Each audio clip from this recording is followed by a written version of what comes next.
नमस्कार। बहुविकल्पीय प्रश्नोत्तरी सीरीज का यह 7वां वीडियो है। सामाजिक विज्ञान विषय के अर्थशास्त्र का जो पहला चैप्टर है विकास यानी डेवलपमेंट, इसकी प्रश्नोत्तरी आप लोगों के सामने आज प्रस्तुत है। आइए देखते हैं। पहला प्रश्न, विकास किस प्रकार की परिघटना है? विकास यानी डेवलपमेंट किस प्रकार की परिघटना है? विकल्प है एक पक्षीय परिघटना, द्विपक्षीय परिघटना, बहुपक्षीय परिघटना और इनमें से कोई नहीं। इसका सही उत्तर है बहुपक्षीय परिघटना। दूसरा प्रश्न है, विभिन्न व्यक्तियों के विकास की धारणाएं किस प्रकार की होती हैं? यानी अलग अलग व्यक्तियों के विकास की धारणाएं क्या होती हैं? विकल्प है एक समान होती हैं, भिन्न भिन्न होती हैं, विकल्प ए और बी दोनों, इनमें से कोई नहीं। तो आप जानते हैं विभिन्न व्यक्तियों के विकास की धारणाएं भिन्न भिन्न होती हैं। विकल्प बी सही उत्तर है।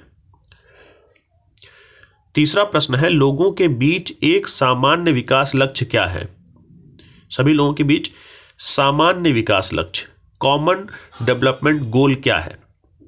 परिवार, स्वतंत्रता, आय या सुरक्षा? तो आप जानते हैं सामान्य विकास लक्ष्य आय होता है। विकल्प सी सही है। प्रश्न 4 है, निम्नलिखित में से कौन सा विकल्प अस्थाई आय यानी परमानेंट इनकम के लिए आवश्यक है?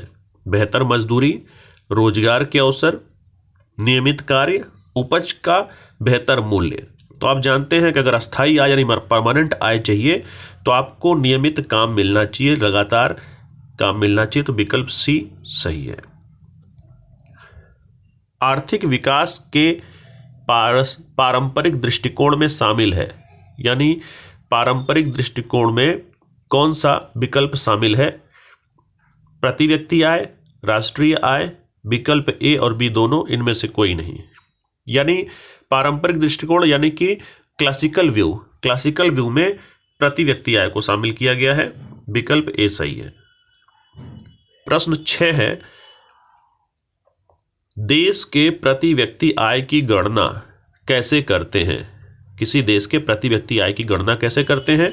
विकल्प ए है देश की कुल वस्तुओं और सेवाओं के योग से, बी है राष्ट्रीय आय को देश की कुल जनसंख्या से विभाजित करके, विकल्प सी है राष्ट्रीय निर्यात के योग से और विकल्प डी है राष्ट्रीय आयात के योग से।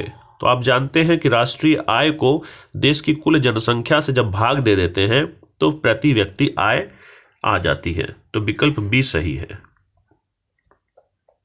अगला क्वेश्चन है, जीडीपी, ये बहुत ही प्रसिद्ध शब्द हम लोग अर्थशास्त्र में पढ़ते हैं। जीडीपी क्या है?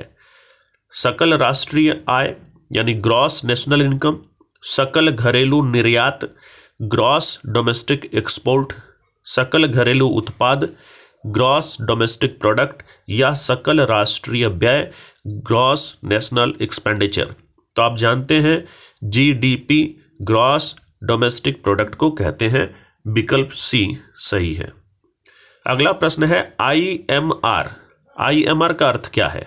शिशु जन्म दर, इन्फेंट बर्थ रेट, शिशु मृत्यु दर, इन्फेंट मॉर्टेलिटी रेट, बाल विकास दर चाइल्ड डेवलपमेंट रेट या शिशु विकास दर इन्फेंट डेवलपमेंट रेट। तो आप जानते हैं आईएमआर का अर्थ होता है शिशु मृत्यु दर, इन्फेंट मॉर्टेलिटी रेट। प्रश्न अगला है, देखें, विभिन्न देशों के प्रति व्यक्ति आय की गणना किस मुद्रा यानी करेंसी में की जाती है? विकल्प है भारतीय मुद्रा, पाउंड, यूएस डॉलर या कनेडियन डॉलर। तो आप जानते हैं कि विभिन्न देशों के प्रति व्यक्ति आय की गणना यूएस डॉलर में की जाती है, क्योंकि यूएस डॉलर दुनिया का सबसे शक्तिशाली मुद्रा माना जाता है। तो विकल्प सी सही है। अगला प्रश्न है, मानव विकास रिपोर्ट HDR किस संस्था द्वारा प्रकाशित किया जाता है? यूनेस्को द्वारा, संयुक्त राष्ट्र विकास कार्यक्रम जिसे हम UNDP कहते हैं उसके द्वारा, विश्व बैंक द्वारा या विश्व स्वास्थ्य संगठन द्वारा। तो आप जानते हैं कि मानव विकास रिपोर्ट संयुक्त राष्ट्र विकास कार्यक्रम यानी UNDP के द्वारा प्रकाशित किया जाता है। विकल्प बी सही है। UNDP यानी संयुक्त राष्ट्र विकास कार्यक्रम किसी देश के विकास का आकलन करने के लिए निम्नलिखित में से किस आधार का प्रयोग करता है? प्रति व्यक्ति आय का, लोगों के शिक्षा का स्तर, लोगों के स्वास्थ्य का स्तर या उपरोक्त सभी। तो आप जानते हैं कि यूएनडीपी विकास का आकलन करने के लिए इन सभी प्रति व्यक्ति आय, वहाँ के लोगों के शिक्षा का स्तर, वहाँ के लोगों के स्वास्थ्य का स्तर, इन सबको जो है शामिल करता है आकलन के लिए। तो विकल्प डी सही है। अगला प्रश्न है, विभिन्न देशों के विकास की तुलना करने का महत्वपूर्ण आधार क्या है? यानी अलग अलग जो देश हैं बहुत सारे, इनके आपस की जो है तुलना कि कहाँ का विकास अधिक है, कहाँ का विकास कम है, इसकी तुलना जो है किस आधार पर की जाती है?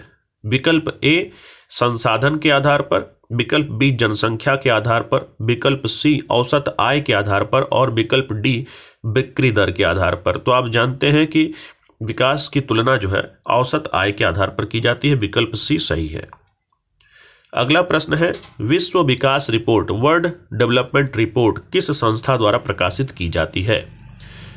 विकल्प है विश्व बैंक, विश्व विकास दल, यूएनडीपी या राष्ट्रीय प्रतिदत्त सर्वे, जिसे नेशनल सर्वे सैंपल सर्वे कहते हैं। तो आप जानते हैं विश्व विकास रिपोर्ट जो है वर्ल्ड डेवलपमेंट रिपोर्ट विश्व बैंक द्वारा प्रस्तुत की जाती है।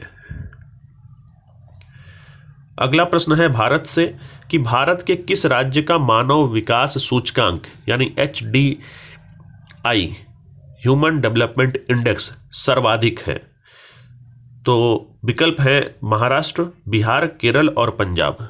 तो आप जानते हैं केरल का जो है HDI मानव विकास सूचकांक सर्वाधिक है भारत में।